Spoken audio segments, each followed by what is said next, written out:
Yang keempat, daripada perkara yang membatalkan dua kalimah syahadah, memberi hak secara mutlak kepada yang lain daripada Allah Subhanahu wa taala dari segi mengadakan hukum syarak. Kerana mengadakan hukum syarak, menentukan hukum hakam, termasuk di dalam percaya kepada sifat-sifat Allah Subhanahu wa taala yang maha sempurna, yang maha suci daripada segala sifat kekurangan. Di antaranya ialah sifat ilmu dan kalam Allah. Ilmu Allah, mengetahuinya Allah dalam semua perkara. Kalam Allah ialah kata-kata Allah Ta'ala. Di antara kata-kata Allah itu dinyatakan di dalam kitab-kitab yang diturunkan kepada Rasul-Rasulnya, yang berakhir dengan Al-Quran Karim, yang terkandung di dalamnya hukum-hukum yang maha adil, yang baik, yang menyelamatkan manusia di dunia dan di hari akhirat. Di sana ada perkara-perkara yang diputuskan oleh Allah dalam hukum-hukum yang qat'iyat, yang putus, yang tak boleh dipertikaikan, seperti hukum-hukum yang berkait dengan ibadat yang diwajibkan, yang berkait dengan halal dan haram, hukum-hukum yang berkait dengan wajibnya dalam perkara perkahwinan, dalam perkara talak, dalam perkara nafkah, hukum-hukum halal jual beli dan haramnya riba, hukum-hukum yang berkait dengan jenayah, qisas dan hudud, qisas yang berkait dengan kesalahan membunuh orang dan mencederakan orang, yang disebut di dalam Al-Quran Al-Karim. Hukum hudud ialah hukum yang dinaskan di dalam Al-Quran ataupun yang dinaskan oleh Rasulullah sallallahu alaihi wasallam dengan perintah daripada Tuhannya. Hukum-hukum yang berkait dengan jihad, dan di sana ada perkara-perkara yang Allah Ta'ala biarkan kepada hamba-Nya boleh menggunakan akal fikiran. Apa yang menjadi masalah ialah adanya di kalangan manusia yang membuat hukum juga dalam perkara yang telah diputuskan oleh Allah Subhanahu wa Ta'ala. Seperti haramnya riba, dikatakan riba itu halal, maka batal dua kalimah syahadah, keluar daripada Islam. Hukum hudud yang berkait dengan zina dikenakan hukuman denda saja. Ini termasuk dalam memberi hak kepada yang lain daripada Allah Ta'ala, yang boleh membatalkan dua kalimah syahadah dan membatalkan Islam. Sesungguhnya perkara-perkara yang berkaitan dengan amar, yakni dengan perintah, nahi, yakni tegah, halal, perkara yang boleh dibuat, dan haram, perkara yang kalau buat berdosa, telah pun sedia ada nas-nas yang terang di dalam Al-Quran dan As-Sunnah, yakni hadis Nabi sallallahu alaihi wasallam, dan ijma', yakni muwafakat para ulama, mewajibkan kita percaya dan berpandukan dengan hukum-hukum dan undang-undang Allah Subhanahu wa taala, dan juga membatalkan segala yang lain, membatalkan segala hukum yang lain. Bila ada hukum Allah, maka hukum lain dibatalkan. Tak boleh pakai lagi hukum lain bila sudah ada hukum Allah Subhanahu wa taala, kecuali kerana syarat-syarat dia tak cukup. Bila tak cukup syarat, maka tak boleh dilaksanakan kerana tak cukup syarat. Umpamanya Sayyidina Umar tidak menjatuhkan hukuman hudud ke atas seorang pencuri yang mencuri kerana gajinya tak cukup, kerana syarat tak cukup. Ataupun tidak menjatuhkan hukum kerana mencuri disebabkan lapar, tak ada orang beri makan. Tak boleh dikenakan hukum hudud, dikenakan hukuman ta'zir sahaja. Itu kerana tak cukup syarat. Terdapat di kalangan mereka yang menolak hukum Allah ini berdalil dengan dalil Sayyidina Umar tak jalan hukum hudud. Itu tak betul. Sayyidina Umar menjalankan hukum hudud. Dia tidak menjalankan kerana tak cukup syarat. Kalau jalankan hukum tak cukup syarat, itu tak nama hudud. Salah. Tak boleh kerana syarat tak cukup. Umpamanya dalam perkara berzina, mesti orang tu mengaku ikrar dengan sukarela. Ataupun kerana ada 4 orang saksi. Tak ada 4 saksi, maka tak boleh dijatuhkan hukum. Itu bukan makna tinggal hukum. Itu kerana tak cukup syarat. Yang menjadi masalah membatalkan 2 kalimah syahadah ialah apabila syarat tu cukup. Ataupun daripada awal lagi buang dah hukum tu tak ada. Dia buang daripada undang-undang. Tak ada. Apalagi mereka yang berani pula bercakap tak sesuai. Hukum yang ada dalam Quran ini tak sesuai zaman sekarang. Bermakna kalam Allah dan ilmu Allah tak sesuai. Di mana dia mengaji sifat-sifat Tuhan? Sifat-sifat Tuhan telah ditolak. Banyak orang tu mengaji lebu, mengaji tauhid, mengaji akidah, tetapi menolak hukum-hukum syariat diamalkan di zaman ini. Di antara hujah-hujah yang menegaskan bahawa hak mengadakan hukum syariat adalah hak Allah Ta'ala.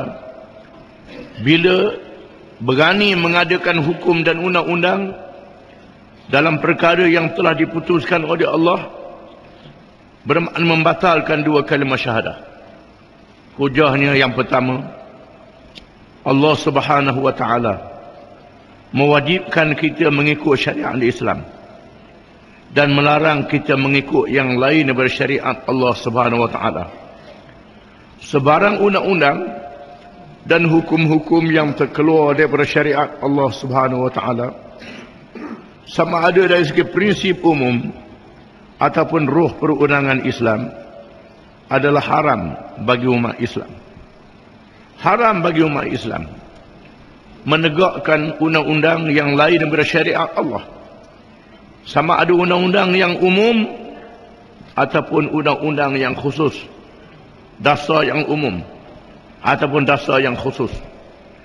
Firman Allah Subhanahu wa taala, apa hukmal jahiliyyati yabghun wa man ahsanu minallahi hukman liqaumin yuqinun. Surah Al-Maidah ayat 50. Maksudnya, apakah mereka mahu hukuman jahiliah, padahal siapakah yang hukumannya lebih baik daripada Allah bagi orang-orang yang yakin. Ceritanya terdapat di kalangan orang Badui yang munafik di zaman Nabi SAW, yang mendedahkan kafir dia walaupun dia mengaku Islam. Bila ada masalah, dia tidak bawa masalah itu ke hadapan Nabi SAW yang menjalankan hukum Allah. Dia bawa kepada hakim jahiliyah, hakim pemimpin-pemimpin Yahudi ataupun pemimpin-pemimpin musyrikin, yang mengadakan hukum sendiri, bukan hukum Allah Subhanahu wa taala. Ibnu Katsir menafsirkan ayat ni dalam tafsirnya yang terkenal, tafsir Ibnu Katsir, dengan menceritakan peristiwa yang berlaku di zaman kejatuhan Baghdad di bawah pemerintahan kaum Tatar.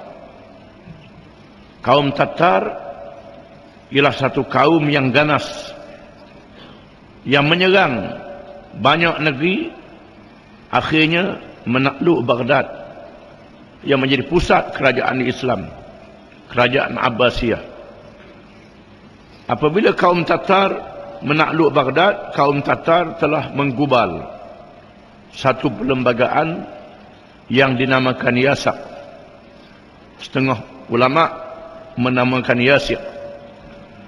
Perlembagaan ini diambil daripada Quran. Quran ada juga. Diambil daripada agama Yahudi.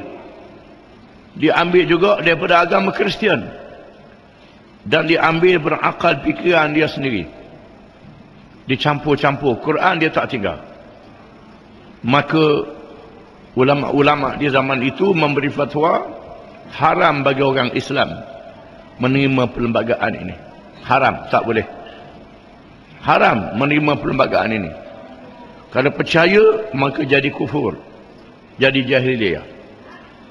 Begitulah negeri-negeri yang dijajah oleh penjajah. Selepas dia beri kemerdekaan, dia gubah perlembagaan. Dalam perlembagaan itu disebut Islam adalah agama negara. Islam agama negara. Tetapi hukum Islam tidak berkuasa. Hukum Islam direndahkan. Tak boleh berdaulat. Tak boleh berkuasa. Sekadar dia beri izin saja. Mana boleh hukum Islam kena ikut izin dia? Sepatutnya dia kena ikut izin hukum Islam. Apabila Nabi SAW mendirikan kerajaan Islam di Madinah, Nabi telah mengadakan perjanjian di antara orang-orang Islam, Muhajirin dan Ansar, yang di bawah pimpinan Nabi SAW, dan orang-orang Yahudi.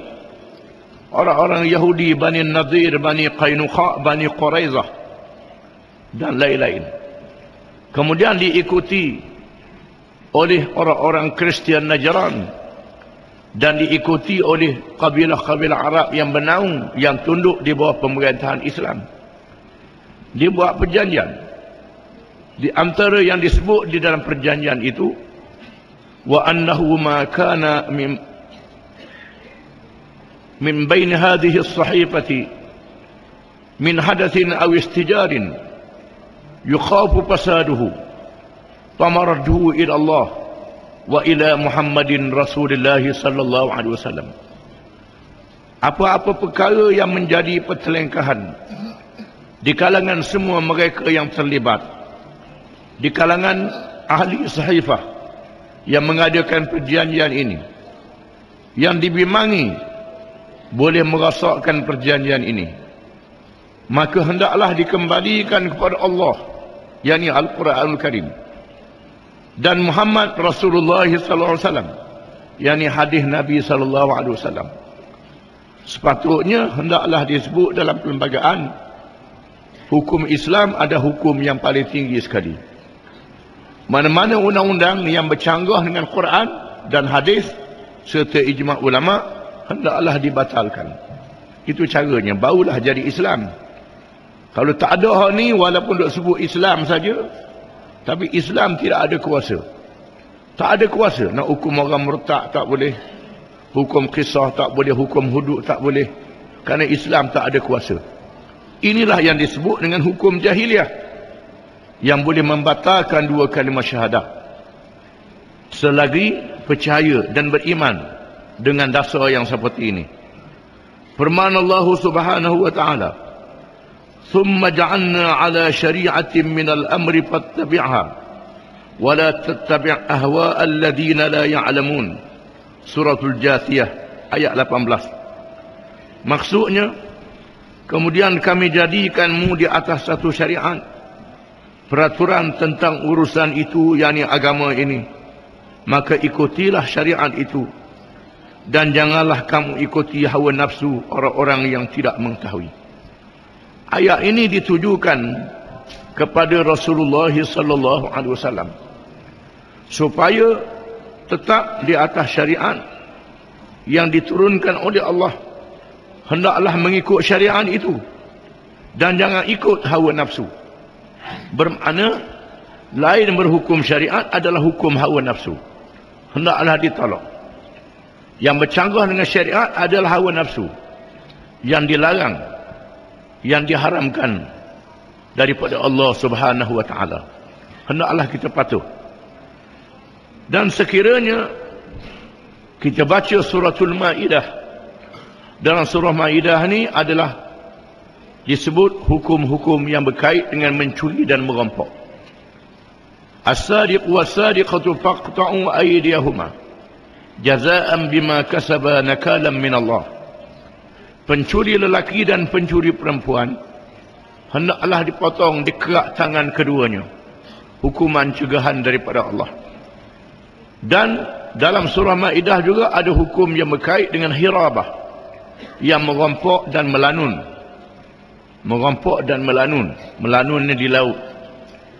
Firman Allah Ta'ala, innama jazaa'ul ladhina yuharibuna Allah wa rasulahu wa yas'una fil ardi fasada an yuqattalu aw yusallabu aw tuqatta'a aydihim wa arjuhum min khilaf aw yunfa min al-ard. Sesungguhnya balasan kepada orang-orang yang melakukan hirabah, yang memerangi Allah dan Rasulnya, yang melakukan kejahatan, merampok, menyamun, melanun, merampas harta orang dengan cara keras, hendaklah dibunuh. Hendaklah dibunuh. Para ulama mengatakan sekiranya dia bunuh orang, maka dibunuh. Au yusallabu, ataupun disalib. Dibunuh dan disalib. Dibunuh dan mayatnya disalib, supaya dilihat oleh orang sekiranya dia membunuh dan mengambil harta orang. Au tuqatta'a aydihim wa arjuluhum min khilaf, ataupun dipotong tangan dan kaki secara bersilang. Tangan kanan, kaki kiri, ataupun tangan kiri, kaki kanan. Kalau sekiranya diambil harta dan cukup nisabnya. Au yunfa min al-ard, ataupun dibuang daerah. Di mana hukum ini disebut dalam suratul Maidah. Coba buka surah Maidah, apa permulaan dia. Bismillahirrahmanirrahim. Ya ayyuhalladzina amanu awfu bil uqud. Itu permulaan surah Maidah. Ya ayyuhalladzina amanu awfu bil uqud.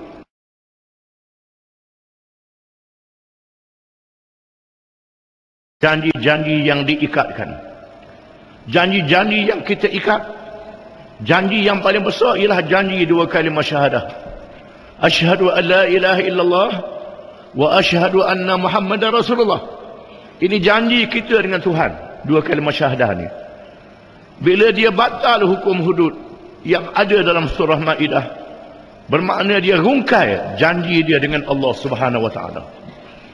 Baca molek, tengok Quran terjemahan, permulaan surah Maidah itu apa dia. Ini menunjukkan bahawa menolak syariat Allah adalah satu dosa yang besar yang membatalkan dua kalimah syahadah. Sebab Allah Subhanahu wa taala tidak mengharuskan kepada orang mukmin redha kepada yang lain daripada hukumnya, atau berhakimkan kepada yang lain daripada apa yang diwahyukan oleh Allah Subhanahu wa taala, dan memerintah supaya mengkufuri hukum yang lain. Sesungguhnya menganggap kerelaan kepada yang lain berhukumnya adalah sesat dan adalah menurut jejak langkah syaitan. Firman Allah Subhanahu wa taala, Alam tara ila alladhina yad'umuna annahum amanu bima unzila ilaik wa ma unzila min qablik yuriduna an yatahakamu ila at-taghut wa qad umiru an yakfuru bih wa yuridu asy-syaitanu an yudillahum dalalan ba'ida. Surah An-Nisa ayat 60. Maksudnya, tidakkah kamu memerhatikan orang-orang yang mengaku dirinya telah beriman kepada apa yang diturunkan kepadamu dan apa yang diturunkan sebelummu? Mereka hendak berhakimkan kepada taghut, padahal mereka diperintah supaya mengingkari taghut, dan syaitan bermaksud menyesatkan mereka dengan penyesatan yang sejauh-jauhnya. Ayat ini mengatakan golongan yang mengaku beriman kepada Allah dan beriman berkitab yang diturunkan oleh Allah, tiba-tiba dalam masa yang sama berhakimkan taghut, berhakimkan mereka yang tidak menjalankan hukum Allah Subhanahu wa taala dalam menyelesaikan masalah mereka, padahal Allah menyuruh mereka mengkufurkan taghut, menghukumkan orang-orang yang menolak hukum Allah, dan Allah Ta'ala menganggap taghut ini adalah syaitan, dan barang siapa yang mengikut syaitan itu adalah sesat di dunia dan neraka di hari akhirat. Tak, Allah Subhanahu wa taala tidak mengharuskan kepada orang-orang yang beriman memilih yang lain berhukumnya. Wallahu a'lam.